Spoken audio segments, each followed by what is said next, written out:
অত্যাধুনিক ডিজাইন এবং শক্তিশালী ইঞ্জিন, এমনকি রাডারকে ফাঁকি দিয়ে শত্রু শিবিরে ঢুকে হামলা চালিয়ে নির্বিঘ্নে ফিরে আসতে পারে। বলছি যুক্তরাষ্ট্রের তৈরি পঞ্চম প্রজন্মের যুদ্ধবিমান F-35-এর কথা।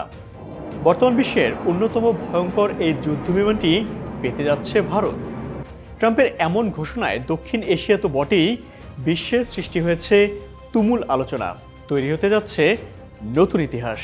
এক বুক আশা নিয়ে মার্কিন মুল্লুকে গিয়েছিল ভারতের প্রধানমন্ত্রী নরেন্দ্র মোদী।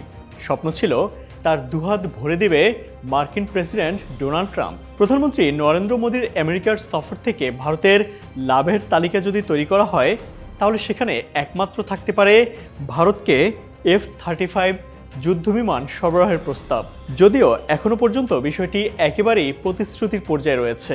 প্রশ্ন হলো, ভারত এই যুদ্ধবিমান পেলে পাকিস্তান বা চীনের ভয়ের কারণ কি? বাংলাদেশি বা কেন নিরাপত্তাহীনতায় ভুগছে? F-35 নিয়ে সবার কেন এত উদ্বেগ? কি আছে এই যুদ্ধবিমানে? কেনই বা সবাই এই বিমানটি পেতে এতটা মরিয়া? এসব প্রশ্নেরই উত্তর খুঁজব আজকের পর্বে। চলুন শুরু করা যাক। তবে তার আগে অবশ্যই চ্যানেলটি সাবস্ক্রাইব করে সাথেই থাকুন। শুরুতেই দেখে নেই কেন F-35কে বর্তমান বিশ্বের সবথেকে ভয়ঙ্কর যুদ্ধবিমান মনে করা হয়। কি আছে পঞ্চম প্রজন্মের এই যুদ্ধবিমানে? F-35 যুদ্ধবিমানের সবথেকে অবাক করা ফিচারটি কি জানেন? এই বিমানটি রাডারে ধরা পড়ে না। কি ভয়ঙ্কর কথা! তার মানে নীরবে নিভৃতে এসে হামলা করে চলে গেলেও কেউ এই বিমানের টিকিটিও খুঁজে পাবে না। শত্রুপক্ষের সীমানায় ঢুকে নির্বিঘ্নে হামলা চালিয়ে ফিরে আসতে পারে এটি। শত্রুর ঘাঁটিতে নিখুঁতভাবে হামলা চালাতে পারে F-35। মূলত এই বিমানে আছে স্টিলথ প্রযুক্তি, যার ফলে এই বিমান যখন ওড়ে তখন কোনো রাডারে এর কোনো অস্তিত্বই থাকে না, যাকে এক কথায় বলা যায় অদৃশ্য বিমান। এমনকি শব্দের চেয়ে 1.6 গুণ বেশি গতিতে চলতে পারে বিমানটি। শত্রু যুদ্ধবিমানের রাডারকেও অকার্যকর করে দেওয়ার প্রযুক্তি আছে এই বিমানে। এমনকি শত্রুপক্ষের যুদ্ধবিমানের আক্রমণ প্রতিহত করতে পারে F-35। অর্থাৎ যুদ্ধবিমানটি কোনো দেশের দিকে ধেয়ে গেলে একে আটকানোর কোনো শক্তি নেই কারো। মূলত F-35-এর 3টি ভেরিয়েন্ট রয়েছে। প্রচলিত ল্যান্ডিং ও টেক অফ সুবিধার এ ভেরিয়েন্ট মূলত যুক্তরাষ্ট্রের বিমান বাহিনী ব্যবহার করে থাকে। এছাড়া আরও 15টি দেশের কাছে আছে এই ভার্সনটি। শর্ট টেক অফ ও ল্যান্ডিংয়ের জন্য টাইপ বি। এই ভেরিয়েন্টে আছে অল্প জায়গায় ল্যান্ডিং ও টেক অফের সুবিধা। এই ভার্সনটির জন্য বাড়তি কোনো রানওয়ের দরকার হয় না। সি ভেরিয়েন্টে আলাদা কিছু সুবিধা ছাড়াও এই ক্যাটাগরির বিমানগুলোর পাখা গুটিয়ে বা ভাঁজ করে রাখা যায়। এখন আসি, এরকম একটি ভয়ঙ্কর যুদ্ধবিমানকে কেন ভারতের হাতে তুলে দিচ্ছে আমেরিকা? যদি শেষ পর্যন্ত ভারত F-35 পেয়ে যায়, তাহলে ভারতই হবে প্রথম নন ন্যাটো ও নন প্যাসিফিক দেশ যারা এই যুদ্ধবিমান হাতে পাবে। শুধুমাত্র আমেরিকা এবং আমেরিকার সহযোগী ইসরায়েল, জাপান ও ন্যাটোর সদস্য দেশগুলো ব্যবহার করছে এই বিমানটি। এর বাইরে এখন পর্যন্ত এই প্রযুক্তির ফাইটার জেট অন্য কোনো দেশের হাতে যায়নি। সমরবিদরা মনে করছেন এশিয়ায় চীনকে বশে রাখতেই এরকম একটি ভয়ঙ্কর মারণাস্ত্র ভারতের হাতে তুলে দিচ্ছে যুক্তরাষ্ট্র। ভারতীয় উপমহাদেশ এবং ভারত মহাসাগর লাগোয়া এলাকায় সবচেয়ে বড় অর্থনৈতিক এবং সামরিক শক্তি এখন চীন। মনে করা হয় আমেরিকার মসনদে যেই বসুক, বিশ্ব অর্থনীতি এবং ভূ রাজনীতির রাশ হাতে রাখতে গেলে এই এলাকায় চীনকে ঠেকিয়ে রাখার জন্য শক্তিশালী খুঁটি দরকার হয় আমেরিকার। 90-এর দশকের শুরু থেকেই এই কাজের জন্য আরও বেশি করে ভারতের দিকে ঝুঁকছে আমেরিকা। সম্প্রতি মোদির আমেরিকা সফরে ট্রাম্পের তরফ থেকে ভারতকে F-35 যুদ্ধবিমান দেওয়ার প্রস্তাব তারই অংশ হিসেবে মনে করা হচ্ছে। আশঙ্কার বিষয় হলো শুধুমাত্র যুদ্ধবিমানই নয়, যুক্তরাষ্ট্রের অন্যতম শক্তিশালী জ্যাভলিন ক্ষেপণাস্ত্র সহ অত্যাধুনিক অনেক অস্ত্র দেওয়া হবে ভারতকে। আমেরিকার তৈরি অত্যন্ত স্পর্শকাতর, অত্যাধুনিক ও কৌশলগত এই যুদ্ধবিমানটি ভারতের হাতে তুলে দেওয়ার পেছনে রয়েছে যুক্তরাষ্ট্রের এক আন্তর্জাতিক রাজনীতি।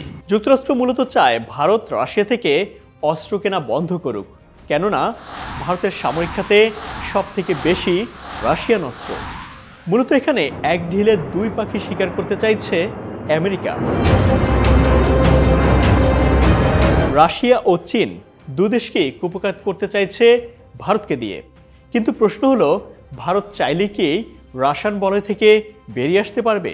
এখন নিশ্চয়ই জানতে ইচ্ছে করছে এরকম একটি যুদ্ধবিমানের দাম কত হতে পারে। অত্যাধুনিক প্রযুক্তির এই যুদ্ধবিমান এতটাই ব্যয়বহুল যে খোদ যুক্তরাষ্ট্রই এর খরচ নিয়ে প্রশ্ন উঠেছে। এমনকি নির্বাচনের আগে ডোনাল্ড ট্রাম্পও এর সমালোচনা করে টুইট করেছিলেন।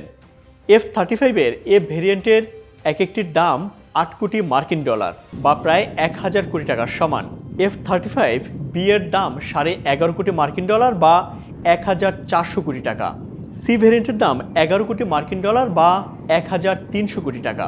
এখন দেখে নেই এই বিমানের পরিচালনা খরচ কেমন।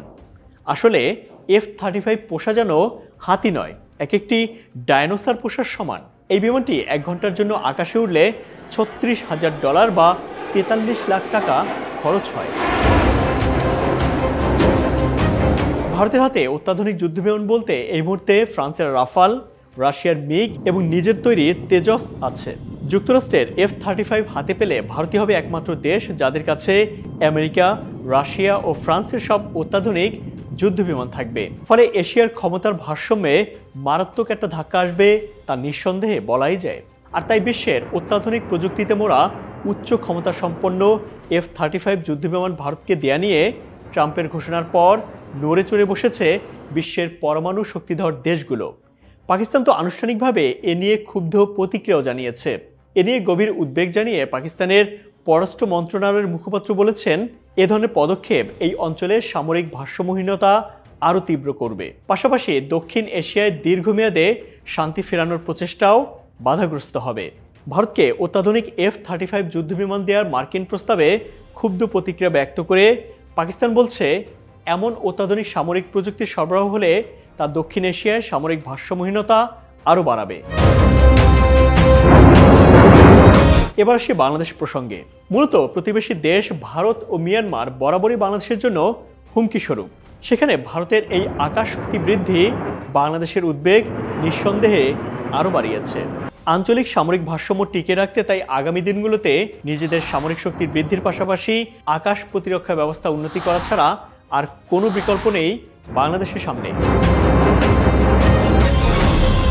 সীমান্তের চারদিকে শত্রু দেশ এবং ভারত মহাসাগরে আধিপত্য বজায় রাখতে এখন ভারতের সামনে অনেক চ্যালেঞ্জ।